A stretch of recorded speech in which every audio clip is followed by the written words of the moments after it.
আমার আল্লাহ ডাকিয়া বলে, দুনিয়ার মানুষ, তোদের অন্তরে যেই পরিমাণ মায়া, এর থেকে কোটি কোটি কোটি গুণ মায়া আমি আল্লাহর অন্তরে বেশি। আল্লাহু আকবার কান। তোরা যতই গুনাহগার, যতই গুনাহ করো না কেন রে গোলাম, আমি আল্লাহ তোদেরকে গুনাহগার বলিয়া ডাক দেই না, আমি আল্লাহ তোদেরকে বান্দা বলিয়া ডাক দিই। জোরে কোন সুবহানাল্লাহ।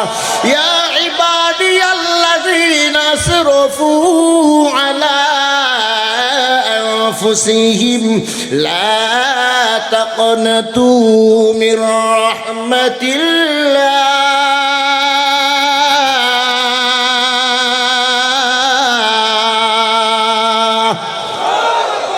ওই আমার বান্দা, গুনাহ করিস, নিজের নফসের উপরে জুলুম করিস, টেনশন করিস না, আমি আল্লাহর রহমত থেকে নিরাশ হই না। জোরে কোন সুবহানাল্লাহ। আরে বান্দা, হাজারো যদি অপরাধ করিয়া থাকো, আর যদি তুই ইস্তেগফারের দরজায় চলিয়া যাও, আমি আল্লাহর সাথে সাথে তোর সব গুনাহ মাফ করিয়া দিই। জোরে কোন সুবহানাল্লাহ। যত বড় গুনাহগার তুই হও না কেন, আমি আল্লাহর কাছে যদি ক্ষমা চাও, আমি আল্লাহর সাথে সাথে তোকে ক্ষমা করে দেওয়ার জন্য প্রস্তুত। আল্লাহু আকবার বলেন। ওয়া মাইয়ামাল সুআন আও ইয়াযলিম নাফসাহু থুম্মা ইয়াস্তাগফিরিল্লাহ ইয়াজিদিল্লাহ গফুরার রহিম।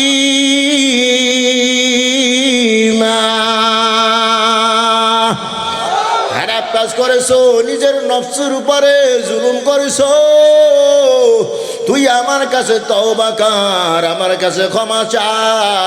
ক্ষমা চাইলে আমি আল্লাহকে দয়ালু পাবি। জোরে কোন সুবহানাল্লাহ। এ বান্দা, যত বড় গুনাহগার হও না কেন, আমার দরবারে হাজির হ, আমার দরবারে হাজির হ। চোখের পানি যদি ছাইড়া দিতে পারো, আমি আল্লাহ জীবনের সব গুনাহ মাফ করে দেব। জোরে কোন সুবহানাল্লাহ। ফাকুলতু আস্তাগফিরু রাব্বাকুম ইন্নাহু কানা গফফারা।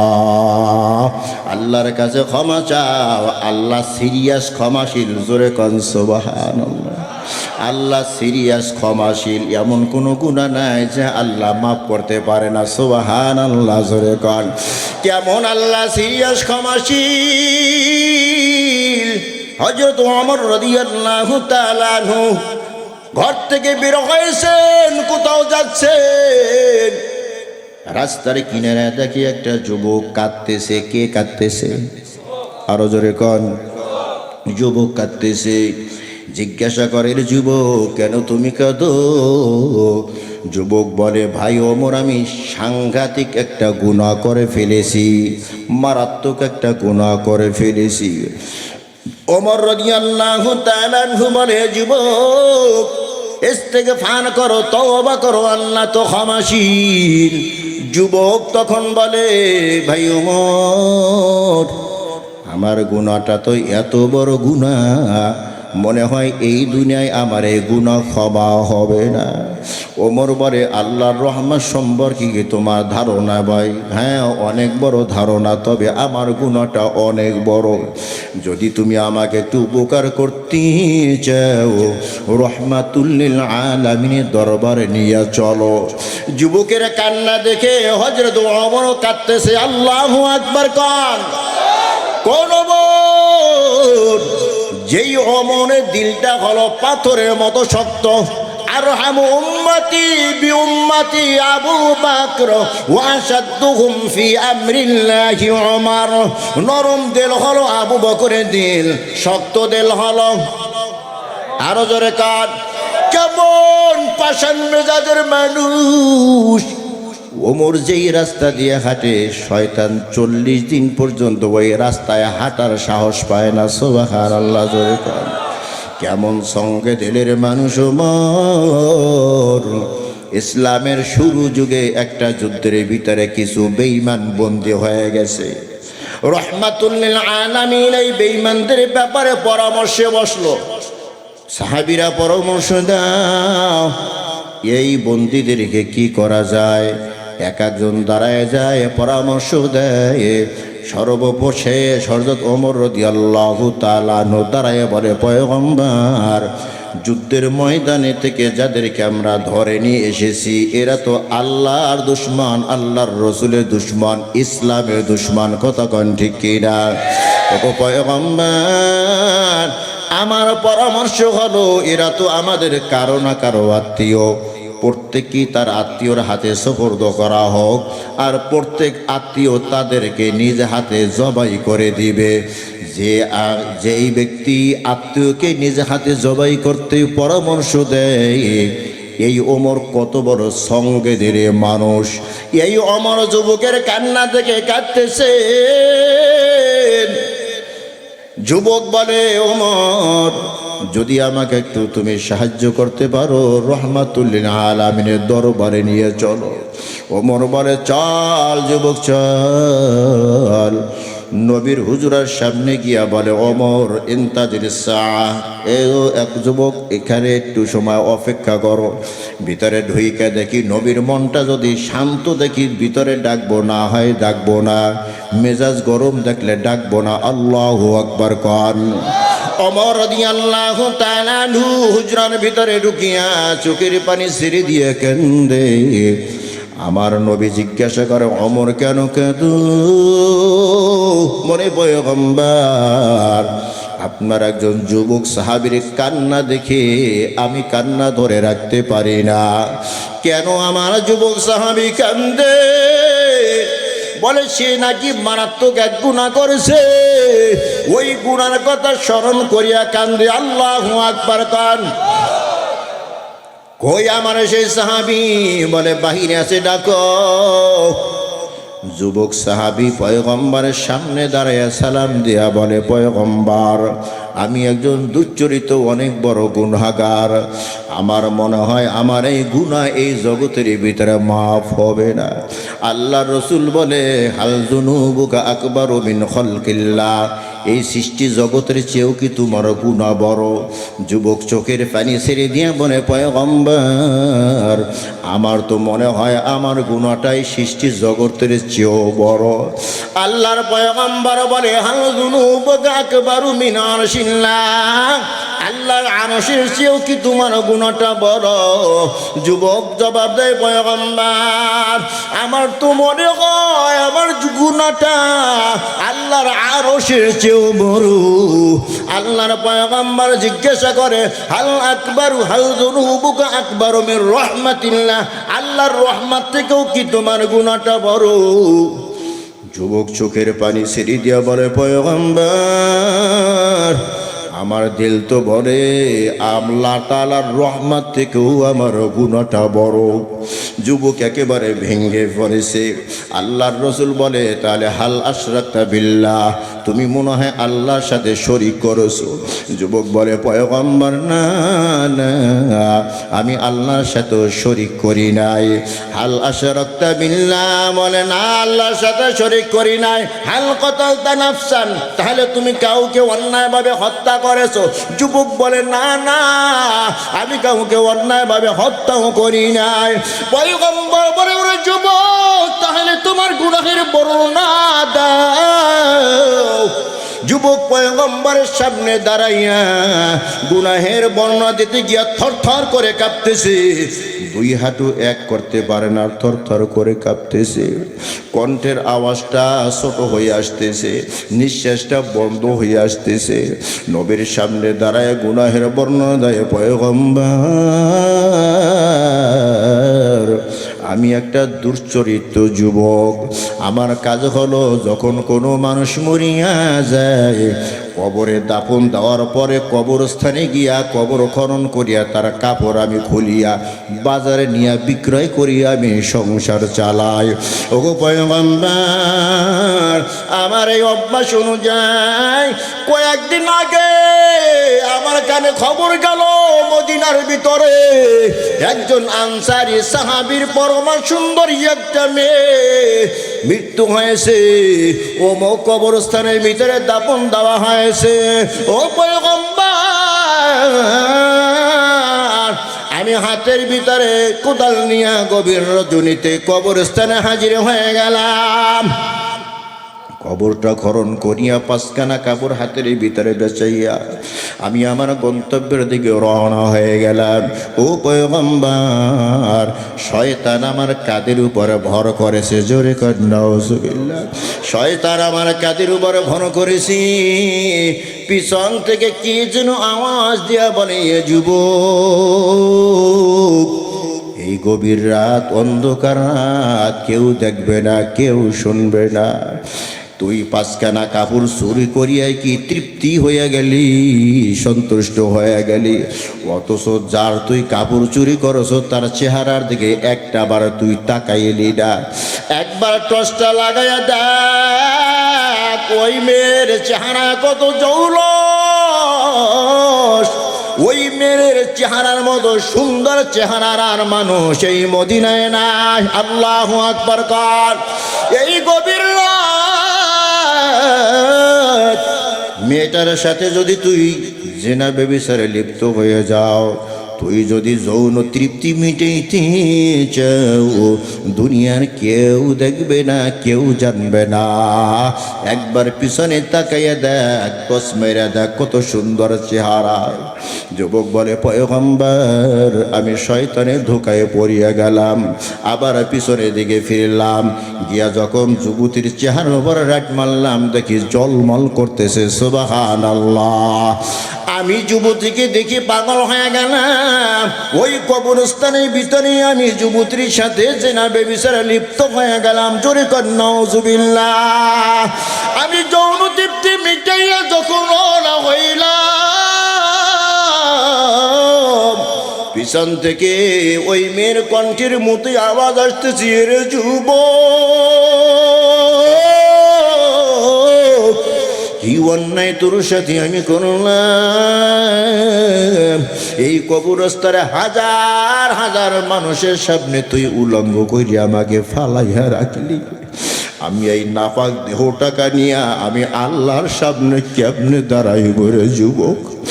আমাকে নাপাক বানাইয়া রাখলি। ও পয়গম্বরের আওয়াজ শুনে আমি আবার পিছনের দিকে ফিরলাম। পাঁচখানা কাপড় দিয়া যুবকটি আবার পেছাইয়া কবরের ভিতরে রেখে তাকে দাফন দিয়ে দিলাম। ওই যে একটা আওয়াজ, যুবক, এই নাপাকটা নাপাক দেখুনি আমি আল্লাহর আদালতে কেমনে দাঁড়াইব?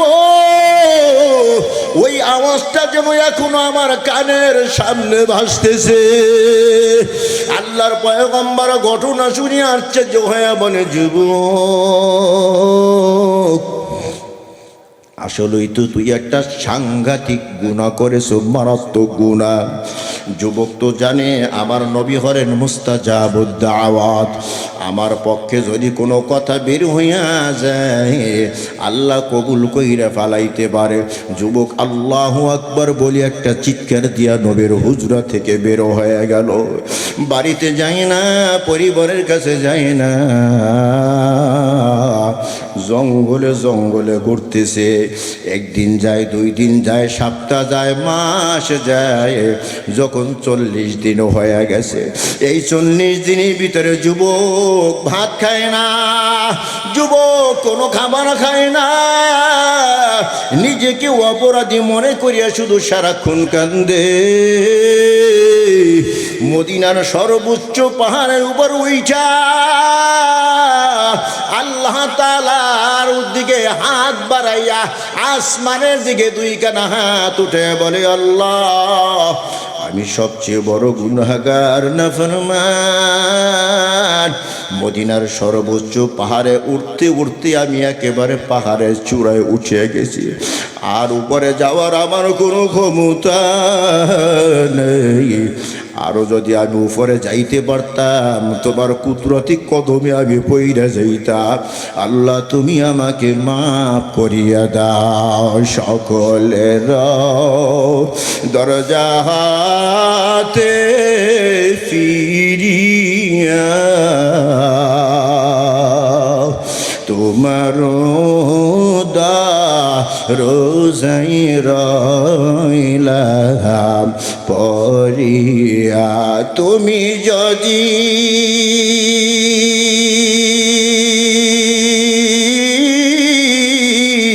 মাফ না করো বান্দারে, বলো তোমার বান্দার উপায় কি হবে, বলো তোমার বান্দা যাবে কার কাছে এ জীবনে না করিলাম বন্দেগী। এ জীবনে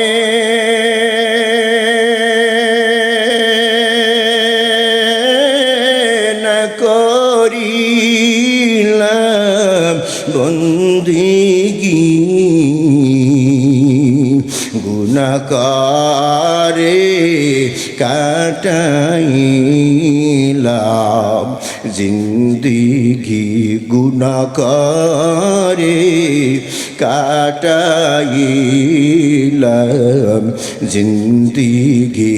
গুনাহ করছি আর তো গুনাহ করব না,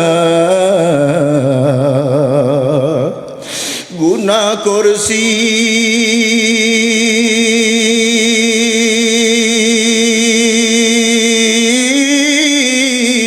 আর তো গুনাহ করব না। দয়া করে মাফ করে দাও রব্বানা, দয়া করে মাফ করে দাও রব্বানা। রব্বানা ও রব্বানা ও রব্বানা, রব্বানা ও রব্বানা ও রব্বানা, মাফ করে দাও জীবনের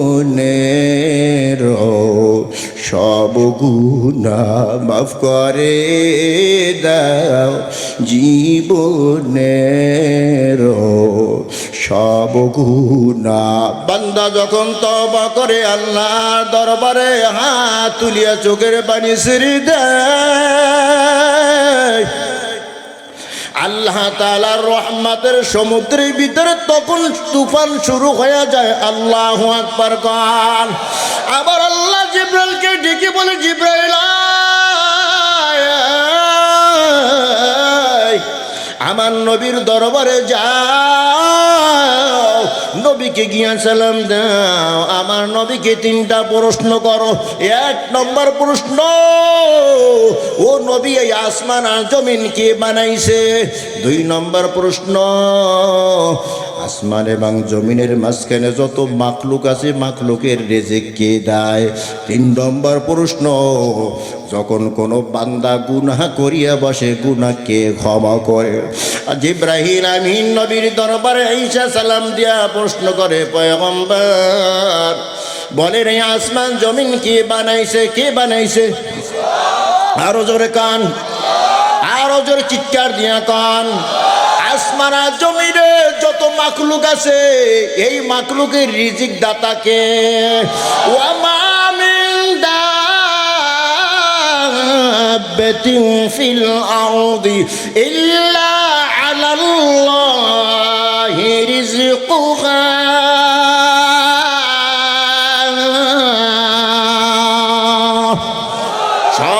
মাখলুকের রিজিক দাতা কে? ও পয়গম্বর, যখন কোনো বান্দা গুনাহ কইরা বসে গুনাহ মাফ করে কে? জবাব দেয়, সবার গুনাহ তো আমার আল্লাহ মাফ করে, আমাকেও তো আমার আল্লাহ মাফ করেছেন। জিবরাইল তখন প্রশ্ন করে, পয়গম্বর, আজ থেকে 40 দিন আগে একটা যুবক গুনাহের কাজ করিয়া আল্লাহর কাছে মাপ পাওয়ার জন্য আপনাকে সুবনিশকারী বানাবার উদ্দেশ্যে আপনার দরবারে হাজির হয়েছে। গুনাহের বর্ণনা শুনিয়ে আপনি বলেছেন মারাত্মক গুনাহ করেছো, সাংঘাতিক গুনাহ করেছো। যুবকে ভয়ে পাইয়া আপনার দরবার থেকে বের হয়ে গেছে। ও পয়গম্বর, জানেন ওই যুবক এখন কোথায়? পয়গম্বর বলে, না না, যুবকেরও খবর আমি জানি না। জিবরাইল আমিন বলে, পয়গম্বর, আপনার দরবার থেকে বের হয়ে ওই যুবক তার পরিবারের কাছে যায় নাই, তার বাড়িতে যায় নাই। 40 দিন পর্যন্ত কোনো খাবার নাই, চোখের পানি ছেড়ে দিয়া 24টা ঘন্টা কান্দে। কাঁদতে কাঁদতে ওই যুবক মদিনার সর্বোচ্চ পাহাড়ে উঠে গেছে। ওই যুবক বড় দুর্বল, ওই পাহাড় থেকে নামার ক্ষমতা যুবকের নাই। শক্তিশালী কয়েকজন সাহাবীকে পাঠাইয়া ওই পাহাড়ের চূড়া থেকে যুবককে নামায় আনে, আর যুবককে সুসংবাদ শুনাইয়া দেন, আমার আল্লাহ যুবকের সব গুনাহ মাফ করিয়া দিছে। আর ওদের আওয়াজ দিয়ে কর, فقلت استغفروا ربكم إنه كان غفارا।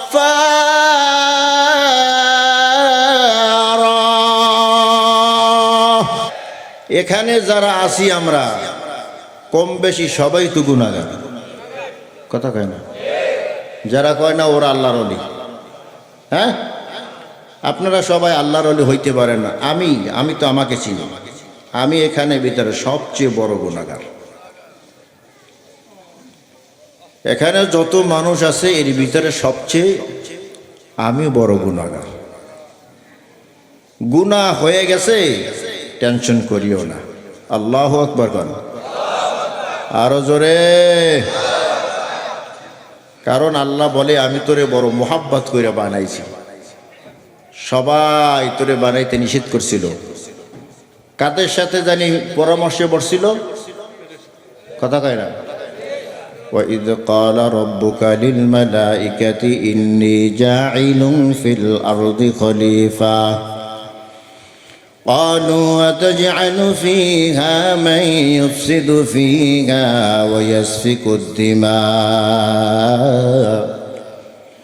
وَنَحْنُ نُسَبِّحُ بِحَمْدِكَ وَنُقَدِّسُ لَكَ قَالَ إِنِّي أَعْلَمُ مَا لَا تَعْلَمُونَ।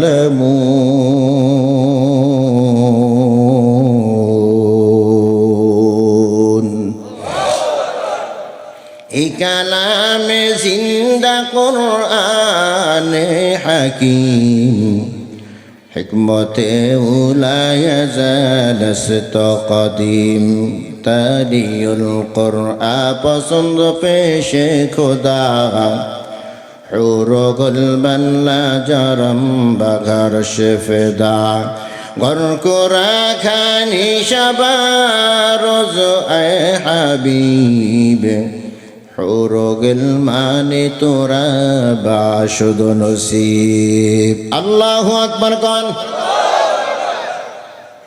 আল্লাহ তাআলা ফেরেশতাদের সাথে পরামর্শ করলেন, ফেরেশতারা, বনি আদম আমি দুনিয়াতে পাঠাইতে চাই, আমার খলিফা পাঠাইতে চাই, কি পরামর্শ দাও?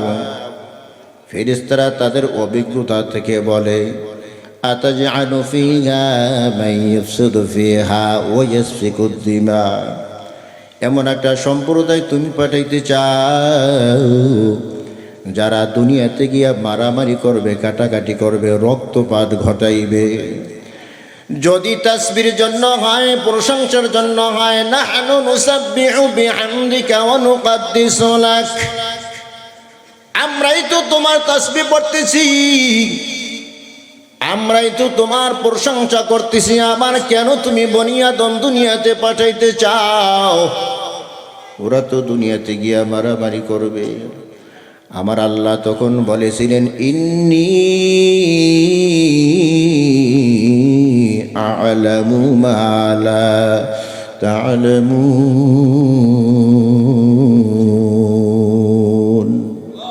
ও ফেরেশতারা, আমি আল্লাহ যা জানি তোমরা তা জানো না, ঠিক কিনা? মারামারি তো সবাই করবে না। এ গুজিয়া খাই মুসলমানের ভিতরে অনেক মুসলমান তো রাত 12টায় এখানে হাজির হয়ে গেছে, কথা কয় না?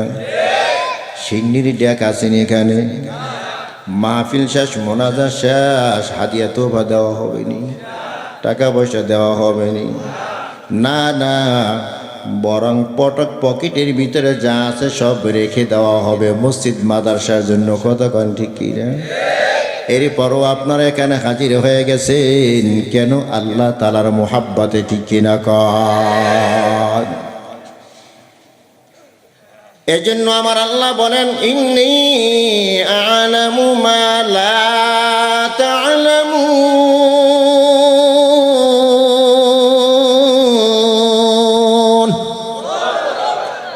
আমি আল্লাহ যা জানি তোমরা তা জানো না। সব ফেরেশতাদের মতামতকে উপেক্ষা করে আমার আল্লাহ বড় মায়া মোহাব্বত নিয়ে তোমাকে আমাকে বানাইছেন, কথা কোন ঠিক কিনা? শয়তানের ধোকায় পড়িয়া, নফসের ধোকায় পড়িয়া আমরা গুনাহ করে বসেছি। আমার আল্লাহর এত মায়া আমাদেরকে গুনাহগার বলিয়া ডাক দেয় না, কথা কোন ঠিক কিনা? সন্তানের জন্য দুনিয়াতে মা আর বাবার সবচেয়ে বেশি মায়া। সন্তান যদি খারাপ হয়, চোর হয়, ডাকাত হয়, মা কিন্তু সন্তানকে চোর বলিয়া ডাক দেয় না, কতক্ষণ ঠিক কিনা? কেন মা সন্তানকে চোর বলে না? মায়ের কলিজায় সন্তানের জন্য মায়া, ঠিক কিনা কর? 10 মাস 10টা দিন পেটের ভিতরে ধারণ করেছে আমার মা, কত যে কষ্ট। জিন্দা একটা মানুষ পেটের ভিতরে রাখিয়া হাঁটা চলা করা, বসা, ঘুমানো, কত যে কষ্ট। এটা আমার মা ছাড়া জানে না কেউ, কথা কান ঠিক কিনা? আর জানেন আমার আল্লাহ। এই জন্যই আমার আল্লাহ বলে, ওয়াসাইনাল ইনসান বিওয়ালিদাইহি হামালাতুহু উম্মুহু ওয়াহনান আলা ওয়াহন। আমার আল্লাহ বলে, তাম মানুষদেরকে আমি জোর নির্দেশ দিয়েছি, ও মানুষের দল, তোমার মায়ের সাথে ভালো আচরণ করো, বাবার সাথে ভালো আচরণ করো, বিশেষ করে তোমার মায়ের সাথে ভালো আচরণ করো। কেন? তোমার মা কষ্টের পর কষ্ট স্বীকার করিয়া তোমাকে গর্ভে ধারণ করেছে, কতক্ষণ ঠিক না? তোমাকে পেটের ভিতরে নিয়ে তোমার মার ঘুমাইতে যে কত কষ্ট, একবার ডান কাতে ঘুমায় আর একবার বাম কাতে ঘুমায়, ঘুমাইয়া শান্তি পায় না, কতক্ষণ ঠিক না? ওরে মুসলমান, তোমাকে পেটের ভিতরে ধারণ করিয়া তোমার মার বসতে যে কত কষ্ট। সন্তান যখন আমার মা গর্ভে ধারণ করে, যেই দিন থেকে মা সন্তান গর্ভে ধারণ করে, ওই দিন থেকে মায়ের চিন্তা বাড়ে না কমে? আরো জোরে কান, কিসের চিন্তা আমার মার? মা আমার মনে মনে ভাবতেছেন, যেই সন্তান আমি পেটের ভিতরে ধারণ করেছি, এই সন্তান তো একদিন আমার প্রসব করতে হবে। সন্তান জন্ম দেওয়া যে কত কষ্ট, এটা মা সারা দুনিয়ায় আর কেউ জানে না, কতক্ষণ ঠিক কিনা? ওরে মুসলমান ইমানদার, যুদ্ধের ময়দানে গিয়া যদি কোনো আল্লাহর বান্দা যুদ্ধ করতে করতে শহীদ হয়ে যায়, জীবন দেয়, শরীয়তের পরিভাষায় তাকে শহীদ বলা হয়। যুদ্ধ করতে গিয়া যুদ্ধ করিয়া যদি বীরের ভেষে বিজয় পতাকা নিয়ে ফিরে আসতে পারো গো, তোমাকে শরীয়তের পরিভাষায় গাজী বলা হয়। ও মুসলমান ইমানদার, আমার মা সন্তান জন্ম দিতে গিয়া যদি জীবনকে ধরিয়া রাখতে না পারে, শরীয়তের পরিভাষায় ওই মাকে শহীদ বলা হয়। আর আমার মা যদি সন্তান জন্ম দিতে গিয়া জীবনকে ধরিয়া রাখতে পারে গো, শরীয়তের পরিভাষায় ওই মাকে গাজী বলা হয়। জোরে কান সুবহানাল্লাহ। কেন? মায়ের অনেক কষ্ট। সন্তান যখন মা পেটের ভিতরে ধারণ করে তখন মায়ের মাসিকটা বন্ধ হয়ে যায়। কেন মাসিক বন্ধ হয়? সন্তান তো মায়ের পেটের ভিতরে আস্তে আস্তে বড় হয়। 7-8 মাস বয়স যখন হয়ে যায়, সন্তানের 2টা হাত হয়, 2টা পা হয়, চোখ কান নাক সব অঙ্গ প্রত্যঙ্গ হয়। ওখানে সন্তান খাবার খাওয়ার উপযুক্ত হয়। মায়ের পেটের ভিতরে হোটেল নাই, রেস্টুরেন্ট নাই, ওখানে তো দোকানপাট নাই, খাবারের কোনো ব্যবস্থা নাই। কি ওখানে খাবে আমার আল্লাহ? সন্তানের নাভির মাধ্যমে এখানে একটা পায়, মায়ের মাসিকের সাথে জোড়া দিয়া মায়ের নাফাক রক্তগুলা ওই নাভির মাধ্যমে সন্তানকে খাওয়াইয়া আস্তে আস্তে মায়ের পেটের ভিতরে বড় বানায়। কথা কন ঠিক কিনা? আমি যখন মায়ের পেটে খাবার খাওয়ার উপযুক্ত হয়েছিলাম তখন আমার এই জবান ছিল কিনা? কথা কয় না? ওই মগা ছিল না, মানে ছিল, জবান ছিল, এই জন্য তো খাওয়ার উপযুক্ত হয়েছি। কথা কয় না? আমার ওখানে জবান ছিল, ছিল কিনা?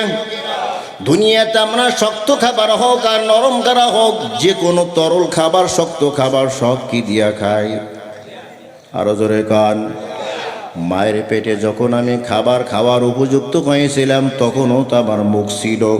কেন আমাকে মুখ দিয়া খাওয়াইলো না, নাভি দিয়া কেন খাওয়াইল? জবাব হলো, মায়ের পেটের যে খানা, মায়ের পেটের ভিতরে যে খানা, ওই খানাটা ছিল নাপাক খানা। কি খানা? আরো জোরে কন। নাপাক খানাটা এই জবান দিয়ে খাওয়াইয়া আমার আল্লাহ জবানটাকে নাপাক বানাইতে চায় না। কারণ আমার আল্লাহ পবিত্র। এ বান্দা, এই মায়ের পেটও তোকে নাপাক না খাওয়াইয়া তোর জবানটাকে আমি পবিত্র রেখেছি। কেন রে গোলাম? দুনিয়াতে গিয়া এই জবানটা দিয়ে আমি মাওলার জিকির করবে। আল্লাহ আল্লাহ আল্লাহ আল্লাহ আল্লাহ আল্লাহ আল্লাহ আল্লাহ আল্লাহ আল্লাহ আল্লাহ আল্লাহ আল্লাহ আল্লাহ আল্লাহ লা ইলাহা ইল্লাল্লাহ মুহাম্মাদুর রাসূলুল্লাহ। কিন্তু দুঃখের ব্যাপার রে মুসলমান, যেখানে নাফাক খানা ব্যতীত আর অন্য কোনো খাবার ছিল না, ওই সময় আমার আল্লাহ এই জবান দিয়া নাপাক খাবার না খাওয়াইয়া জবানকে পবিত্র রেখেছে। কেন? দুনিয়ায় যাইয়া আমার নামের জিকির এই জবানটা দিয়ে করবে। কিন্তু আফসোস আর দুঃখ,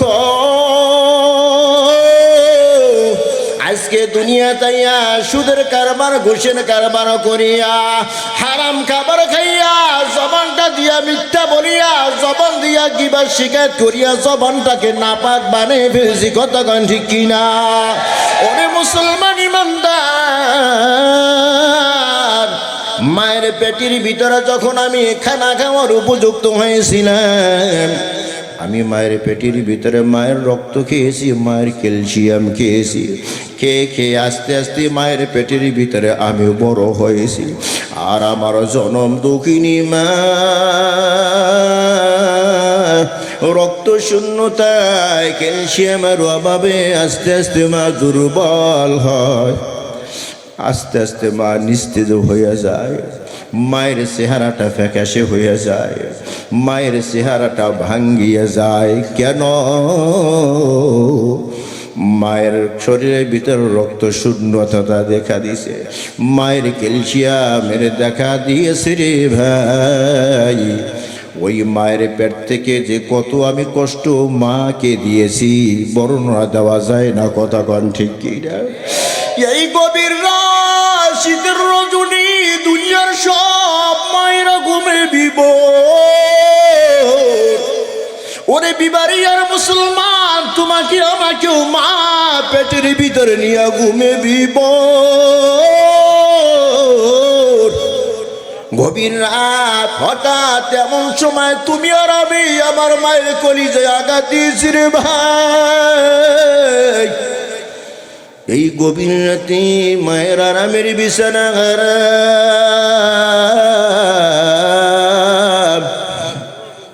সাথে সাথে মায়ের আরামের ঘুম হারাম হয়ে গেছে। এত কষ্ট, এত কষ্ট,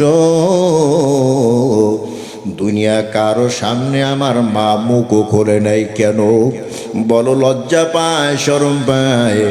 এমনকি তোমার আমার বাবা মায়ের পাশে ঘুমায়, মা বাবা কেউ কোনোদিন জানায় না। এ কথা কন ঠিক কি না? প্রসাব বেদনা যে কত কষ্ট। প্রসাবের যখন সময় হয় বান্ধবীদের কাছ থেকে মা বিদায় নেয় রে বান্ধবীদের দল। জানি না সন্তান প্রসব করতে গিয়া বেঁচে থাকবো নাকি মরে যাব। যদি মরিয়া যাই আমাকে তোরা ক্ষমা করে দিস, কথা কন ঠিক কি না?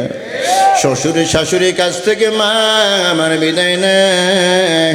গভীর রাতে ঘুমতে উঠিয়া আমার বাবার পা দুইটা জড়ে ধরিয়া বলে, প্রাণের স্বামী আমার, দীর্ঘদিন পর্যন্ত তোমার ঘর সংসার করেছি, তোমার হক আমি আদায় করতে পারি নাই, তোমার খেদমত আমি ঠিক মতো করতে পারি নাই গো স্বামী। আমার চোখের সামনে দেখেছি কত মা সন্তান প্রসব করতে গিয়া দুনিয়া হতে বিদায় হয়ে যায়। আমিও বিদায় হয়ে যাব কিনা জানি না, তুমি আমাকে মাফ করিয়া দাও। সবার কাছ থেকে মা বিদায় নিয়ে যখন সন্তান প্রসব করতে যায়, প্রসব বেদনা যখন শুরু হয়, আমার জনম দুঃখিনী মা সহ্য করতে পারি না। কষ্ট সহ্য করতে না পেরে বান্ধবীদেরকে ডাকিয়া বলে, বান্ধবীরা রে, একটা চাকু আমার হাতে দিয়ে কল্লাটা কাটিয়া দেহ থেকে আলাদা করে দেই। অনেক কষ্ট সহ্য করিয়া মা যখন সন্তান জন্ম দেয়, সন্তান জন্ম দিতে গিয়া মা অনেক সময় বেহুশ হয়ে যায়, গলা কাটা মুরগির মতো ছটফট করতে থাকে। যখন অনেক কষ্ট স্বীকার করিয়া মা সন্তান জন্ম দেয়,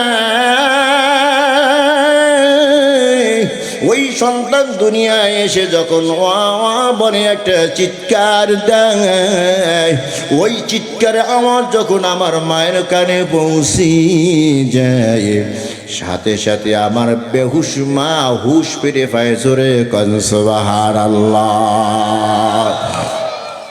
সাথে সাথে আমার মা বলে, বান্ধবীরা রে, ওই কলিজার টুকরা সোনার মানিককে আমার বুকে উঠাইয়া দে। বান্ধবীরা বলে, রে আল্লাহর বান্দি, কিছুক্ষণ আগে তো চাকু চেয়েছো হাতে, কল্লা কাটিয়া দেহ থেকে আলাদা করিয়া দিবা, আবার এখন কেন ওই সন্তানকে বুকে চাও? আমার মা চোখের পানি ছেড়ে দিয়া বলে, রে বান্ধবীরা, তোরা বুঝবি না, আমার ওই সন্তানের কচি মুখের কান্নার আওয়াজ যখন আমির মায়ের কানে পৌঁছে যায়, আমি মা অতীতের সব দুঃখ কষ্ট গুলো ভুলে যাই। খেদমতি মা দর পে দর কুন সুবহ শাম তাকে বাসি দরদু আলম নে কোনাম। খেদমতে মা দর পে দর কুন ইখতিয়ার তাকে বাসি দরদু আলম বখতিয়ার। এত কষ্ট যেই মা সহ্য করেছে, কেন? সন্তানের জন্য তার বড় মায়া। এই সন্তান যদি লাজ্জুদ হয়ে যায়, সন্তান যদি চোর ডাকাত হইয়া যায়, তখন ওই মা মায়ার কারণে সন্তানকে চোর বলিয়া ডাকে না। কথা কন ঠিক কিনা? আমার আল্লাহ ডাকিয়া বলে, দুনিয়ার মানুষ, তোদের অন্তরে যেই পরিমাণ মায়া, এর থেকে কোটি কোটি কোটি গুণ মায়া আমি আল্লাহর অন্তরে বেশি। আল্লাহু আকবার কান। তোরা যতই গুনাহগার, যতই গুনাহ করো না কেন রে গোলাম, আমি আল্লাহ তোদেরকে গুনাহগার বলিয়া ডাক দেই না। আমি আল্লাহ তোদেরকে বান্দা বলিয়া ডাক দিই। জোরে কোন সুবহানাল্লাহ। ইয়া ইবাদিয়াল্লাযীনা আসরাফু আলা আনফুসিহিম লা তাকনাতু মির রাহমাতিল্লাহ।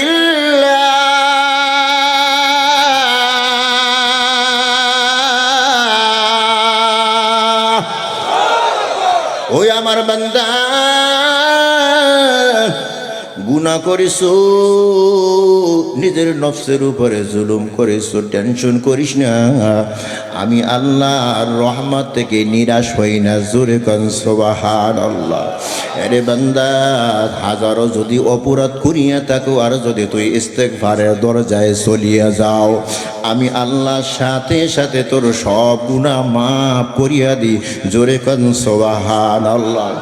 যত বড় গুনাহগার তুই হও না কেন, আমি আল্লাহর কাছে যদি ক্ষমা চাও, আমি আল্লাহর সাথে সাথে তোকে ক্ষমা করে দেওয়ার জন্য প্রস্তুত। আল্লাহু আকবার বলেন।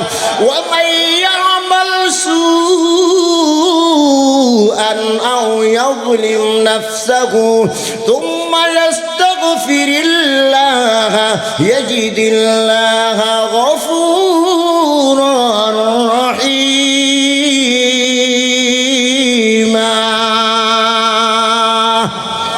খারাপ কাজ করেছো, নিজের নফসের উপরে জুলুম করেছো, তুই আমার কাছে তওবা কর, আমার কাছে ক্ষমা চা। ক্ষমা চাইলে আমি আল্লাহকে দয়ালু পাবি। জোরে কোন সুবহানাল্লাহ। এ বান্দা, যত বড় গুনাহগার হও না কেন, আমার দরবারে হাজির হ। আমার দরবারে হাজির হ। চোখের পানি যদি ছাইরে দিতে পারো, আমি আল্লাহ জীবনের সব গুনাহ মাফ করে দেব। জোরে কোন সুবহানাল্লাহ। ফাকুল তুস্তাগফিরু রাব্বাকুম ইন্নাহু কানা গফফারা। আল্লাহর কাছে ক্ষমা চাও, আল্লাহ সিরিয়াস ক্ষমাশীল। জোরে কোন সুবহানাল্লাহ। আল্লাহ সিরিয়াস ক্ষমাশীল, এমন কোনো গুনাহ নাই যে আল্লাহ মাফ করতে পারে না। সুবহানাল্লাহ। জোরে কোন। কেমন আল্লাহ সিরিয়াস ক্ষমাশীল। হযরত ওমর রাদিয়াল্লাহু তাআলা আনহু ঘর থেকে বের হয়েছেন, কোথাও যাচ্ছেন। রাস্তার কিনারে দেখি একটা যুবক কাঁদতেছে। কে কাঁদতেছে? আরো জোরে কোন। যুবক কাঁদতেছে। জিজ্ঞাসা করে, যুবক কেন তুমি কাঁদো? যুবক বলে, ভাই ওমর, আমি সাংঘাতিক একটা গুনাহ করে ফেলেছি, মারাত্মক একটা গুনাহ করে ফেলেছি। ওমর রাদিয়াল্লাহু তাআলা আনহু বলে, যুবক ইস্তেগফার করো, তওবা করো, আল্লাহ তো ক্ষমাশীল। যুবক তখন বলে, ভাই ওমর, আমার গুনাহটা তো এত বড় গুনাহ, মনে হয় এই দুনিয়ায় আমার এই গুনাহ ক্ষমা হবে না। ওমর বলে আল্লাহর রহমত সম্পর্কে কি তোমার ধারণা ভাই? হ্যাঁ, অনেক বড় ধারণা, তবে আমার গুনাহটা অনেক বড়। যদি তুমি আমাকে একটু উপকার করতে চাও, রহমাতুল লিল আলামিনের দরবারে নিয়ে চলো। যুবকের কান্না দেখে হযরত ওমর কাঁদতেছে। আল্লাহু আকবার কান কোন যেই ওমরের দিলটা হলো পাথরের মতো শক্ত। আরহামু উম্মতি বিউম্মতি আবু বকর ওয়া আশাদ্দুহুম ফি আমরিল্লাহি ওমর। নরম দিল হলো আবু বকরের দিল, শক্ত দিল হলো আরো জোরে কান কেমন পাষাণ মেজাজের মানুষ। ওমর যেই রাস্তা দিয়ে হাঁটে, শয়তান 40 দিন পর্যন্ত ওই রাস্তায় হাঁটার সাহস পায় না। সুবহানাল্লাহ জোরে কান কেমন সঙ্গে দিলের মানুষ ওমর। ইসলামের শুরু যুগে একটা যুদ্ধের ভিতরে কিছু বেঈমান বন্দী হয়ে গেছে। রহমাতুল লিল আলামিন এই বেঈমানদের ব্যাপারে পরামর্শে বসলো। সাহাবীরা পরামর্শ দাও, এই বন্দীদেরকে কি করা যায়? এক একজন দাঁড়ায় যায়, পরামর্শ দেয়। সর্বশেষ হযরত ওমর রাদিয়াল্লাহু তাআলা আনহু দাঁড়ায় বলে, পয়গম্বর, যুদ্ধের ময়দানে থেকে যাদেরকে আমরা ধরে নিয়ে এসেছি এরা তো আল্লাহর দুশমন, আল্লাহর রসুলের দুশমন, ইসলামের দুশমন। কথা কন ঠিক কিনা?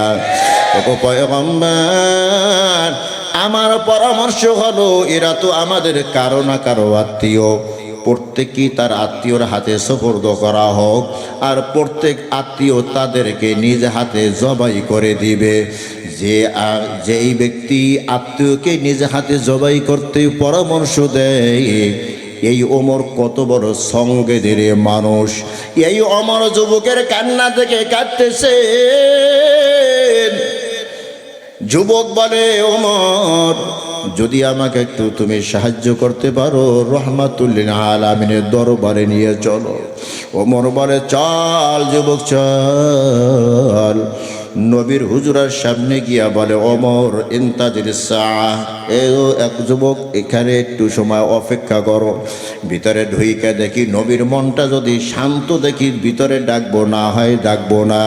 মেজাজ গরম দেখলে ডাকবো না। আল্লাহু আকবার কন। ওমর রাদিয়াল্লাহু তাআলা আনহু হুজরার ভিতরে ঢুকিয়া চোখের পানি ছেড়ে দিয়ে কান্দে। আমার নবী জিজ্ঞাসা করে, ওমর কেন কাঁদো? মনে পয়গম্বর, আপনার একজন যুবক সাহাবীর কান্না দেখে আমি কান্না ধরে রাখতে পারি না। কেন আমার যুবক সাহাবী কান্দে? বলে, সে নাকি মারাত্মক এক গুনাহ করেছে, ওই গুনার কথা স্মরণ করিয়া কান্দে। আল্লাহু আকবার কান। কই আমার সেই সাহাবী? বলে, বাহিরে আছে, ডাকো। যুবক সাহাবী পয়গম্বরের সামনে দাঁড়াইয়া সালাম দিয়া বলে, পয়গম্বর, আমি একজন দুশ্চরিত অনেক বড় গুনাহগার। আমার মনে হয় আমার এই গুনাহ এই জগতের ভিতরে মাফ হবে না। আল্লাহ রসুল বলে, হাল যুনুবুকা আকবারু মিন খালকিল্লাহ, এই সৃষ্টি জগতের চেয়েও কি তোমার গুনাহ বড়? যুবক চোখের পানি ছেড়ে দিয়ে বলে, পয়গম্বর, আমার তো মনে হয় আমার গুনাহটাই সৃষ্টি জগতের চেয়েও বড়। আল্লাহর পয়গম্বর বলে, হাল যুনুবুকা আকবারু মিন আরশিল্লাহ, আল্লাহর আরশের চেয়েও কি তোমার গুনাহটা বড়? যুবক জবাব দেয়, পয়গম্বর, আমার তো মনে হয় আমার গুনাহটা আল্লাহর আরশের চেয়েও বড়। আল্লাহর পয়গম্বর জিজ্ঞাসা করে, হাল আকবারু হাল যুনুবুকা আকবারু মির রাহমাতিল্লাহ, আল্লাহর রহমত থেকেও কি তোমার গুনাহটা বড়? যুবক চোখের পানি ছেড়ে দিয়া বলে, পয়গম্বর, আমার দিল তো বলে আল্লাহ তাআলার রহমত থেকেও আমার গুনাহটা বড়। যুবক একেবারে ভেঙে পড়েছে।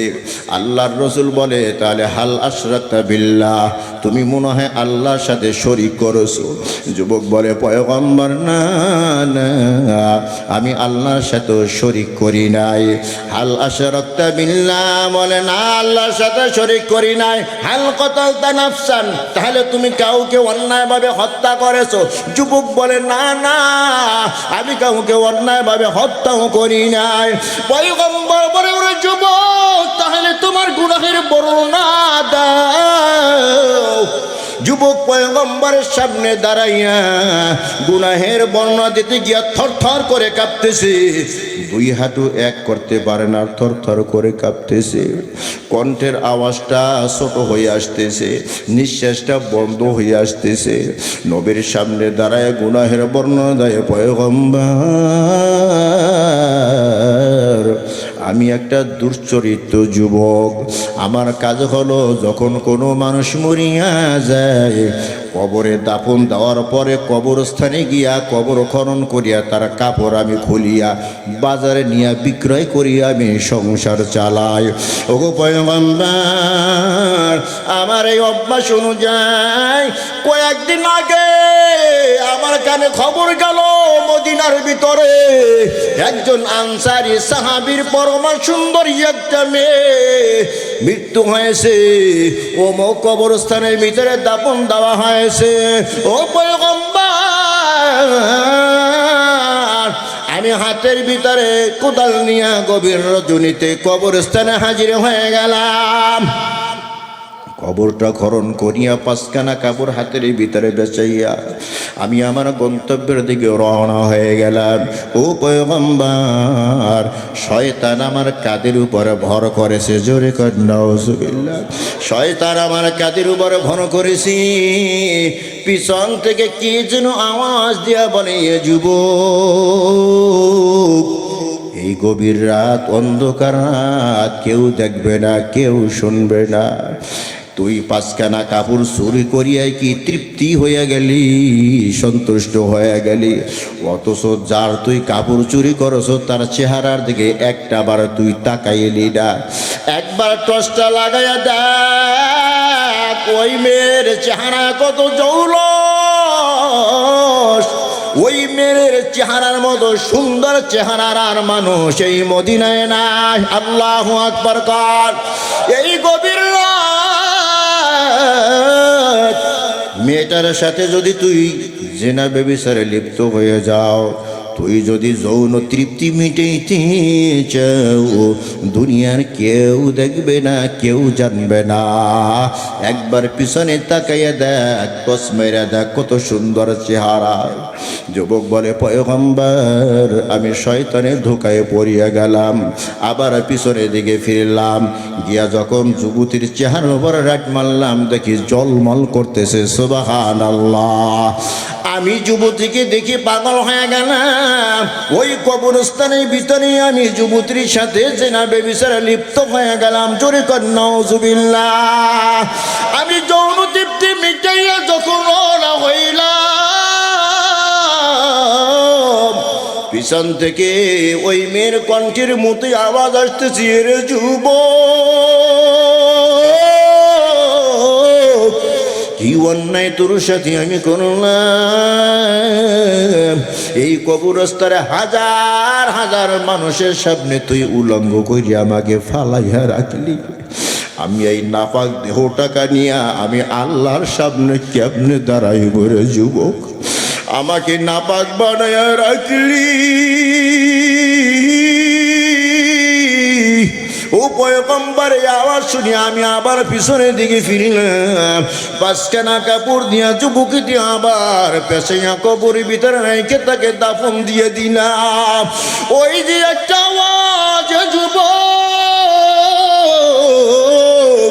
এই নাপাকটা নাপাক দেখুনি আমি আল্লাহর আদালতে কেমনে দাঁড়াইব? ওই আওয়াজটা যেন এখনো আমার কানের সামনে ভাসতেছে। আল্লাহর পয়গম্বর ঘটনা শুনে আশ্চর্য হয়ে বলে, যুবক,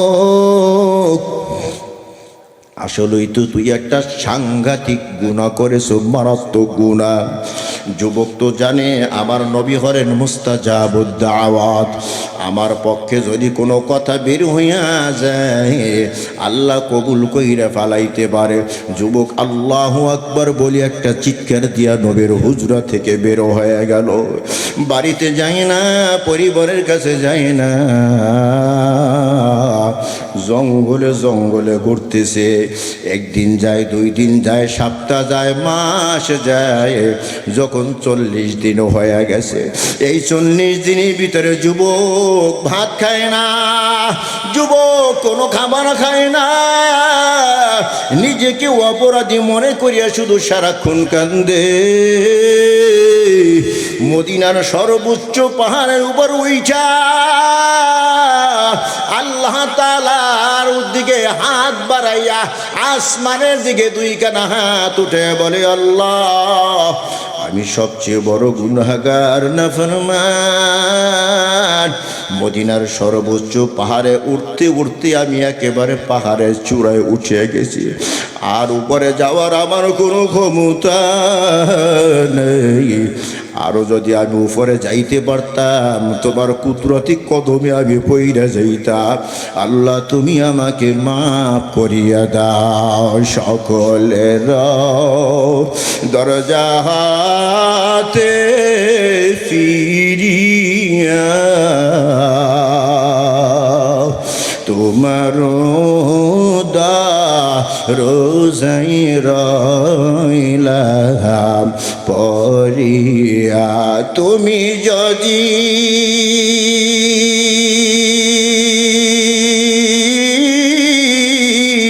মাফ না করো বান্দারে, বলো তোমার বান্দার উপায় কি হবে, বলো তোমার বান্দা যাবে কার কাছে এ জীবনে। না করিলাম বন্দেগী এ জীবনে,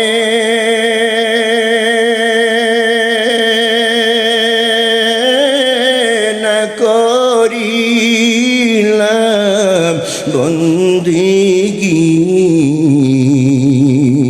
গুনাহ করে কাটাইলাম জিন্দিগি, গুনাহ করে কাটাইলাম জিন্দিগি। গুনাহ করছি আর তো গুনাহ করব না, গুনাহ করছি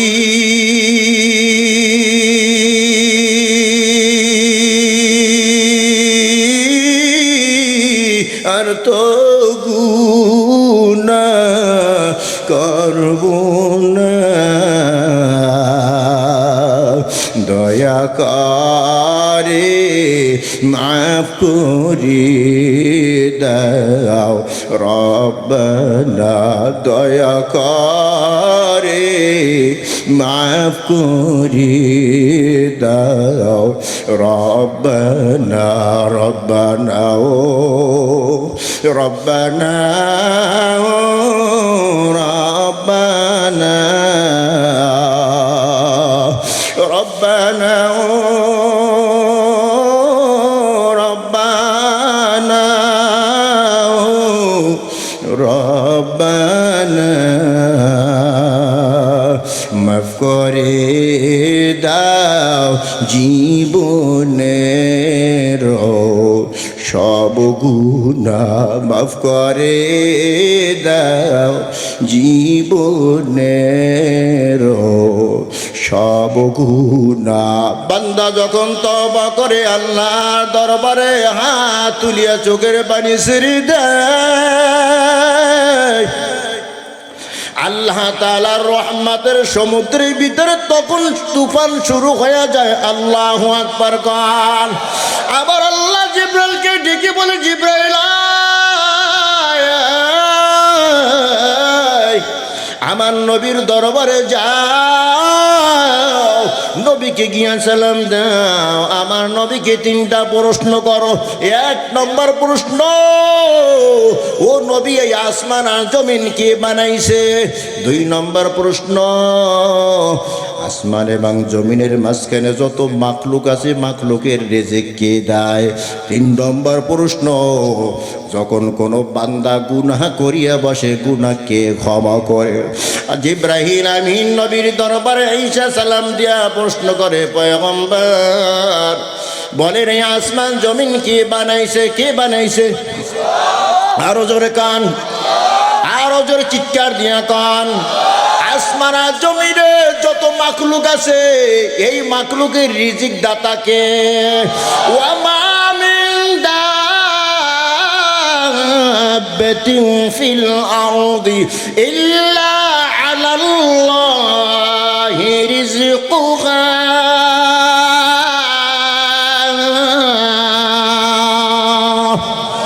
সব মাখলুকের রিজিক দাতা কে? ও পয়গম্বর, যখন কোনো বান্দা গুনাহ কইরা বসে গুনাহ মাফ করে কে? জবাব দেয়, সবার গুনাহ তো আমার আল্লাহ মাফ করে, আমাকেও তো আমার আল্লাহ মাফ করেছেন। জিবরাইল তখন প্রশ্ন করে, পয়গম্বর আজ থেকে 40 দিন আগে একটা যুবক গুনাহের কাজ করিয়া আল্লাহর কাছে মাপ পাওয়ার জন্য আপনাকে সুবনিশকারী বানাবার উদ্দেশ্যে আপনার দরবারে হাজির হয়েছে। গুনাহের বর্ণনা শুনিয়ে আপনি বলেছেন মারাত্মক গুনাহ করেছো, সাংঘাতিক গুনাহ করেছো। যুবকে ভয়ে পাইয়া আপনার দরবার থেকে বের হয়ে গেছে। ও পয়গম্বর জানেন ওই যুবক এখন কোথায়? পয়গম্বর বলে, না না, যুবকেরও খবর আমি জানি না। জিবরাইল আমিন বলে, পয়গম্বর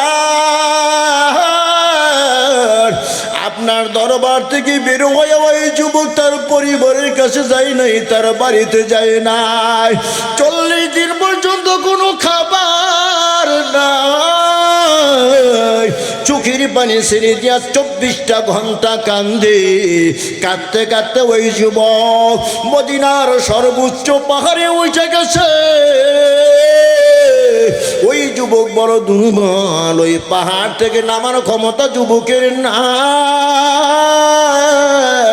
শক্তিশালী কয়েকজন সাহাবীকে পাঠাইয়া ওই পাহাড়ের চূড়া থেকে যুবককে নামাই আনে, আর যুবককে সুসংবাদ শুনাইয়া দেন, আমার আল্লাহ যুবকের সব গুনাহ মাফ করিয়া দিছে।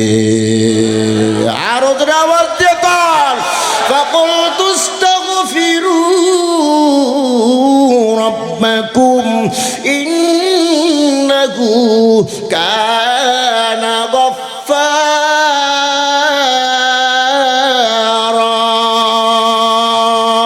আল্লাহু আকবার, জোরে কার। মুসলমান ইমানদার, আমার আল্লাহ সাংঘাতিক ক্ষমাশীল আল্লাহ। আল্লাহর কাছে কোনো জিনিস মুশকিল নাই।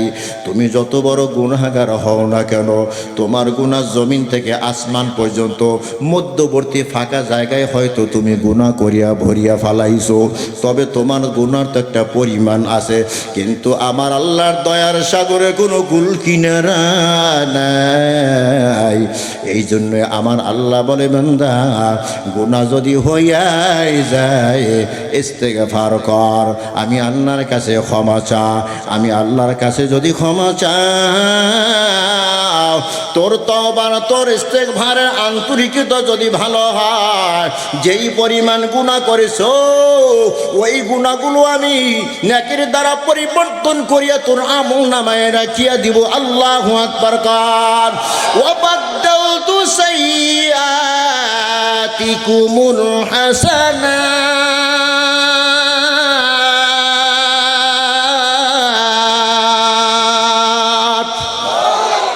সবাই আমরা গুনাহগার।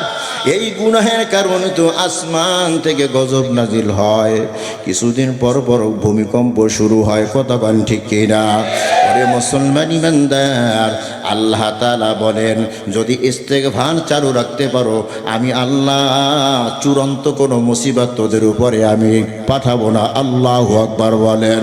ওয়ামা কানা আল্লাহু লিউআযিবাহুম ওয়া আনতা ফীহিম ওয়ামা কানা আল্লাহু মুআযিবাহুম ওয়া হুম ইস্তাগফিরুন।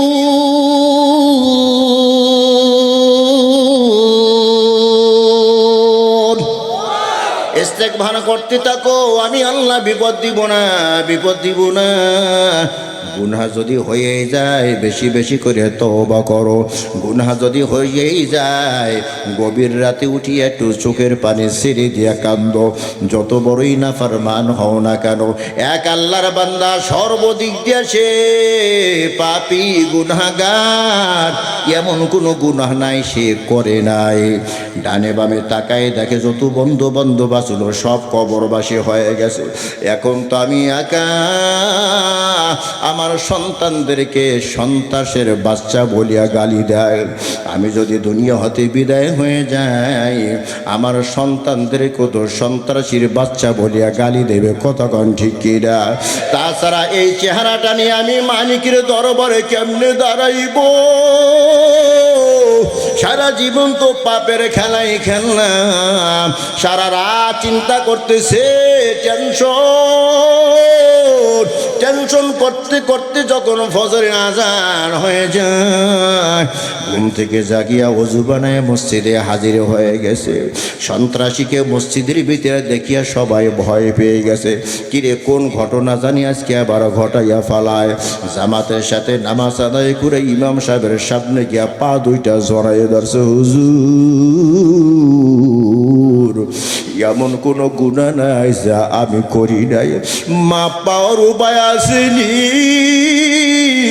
ইমাম সাহেব পরামর্শ দেয়, ও বাবা তওবার দরজায় ফিরিয়া যাও, গুনার কথা স্মরণ করিয়া চোখের পানি ছিঁড়ি দিয়া কাঁদো। আমার নাম, আমার আল্লাহর নাম গফফার, আমার আল্লাহর নাম সত্তার। আল্লাহু আকবার কোন মুহূর্তের ভিতরে ক্ষমা কইরা দিতে পারে কে? সারাদিন আল্লাহর বান্দা ঘর থেকে বের হয় না, 5 ওয়াক্ত নামাজ এইবার ধরিয়া ফেলাইছে। 5 ওয়াক্ত নামাজ আল্লাহর বান্দা আদায় করে, এশার নামাজ আদায় করিয়া তাহাজ্জুদ নামাজে দাঁড়াইয়া যায়। রাত যখন গভীর হয় চোখের পানি ছেড়ে দিয়া মালিকের দরবারে 2 কাটা হাত তুলে দিয়া এমন কান্নাই যে শুরু করেছে,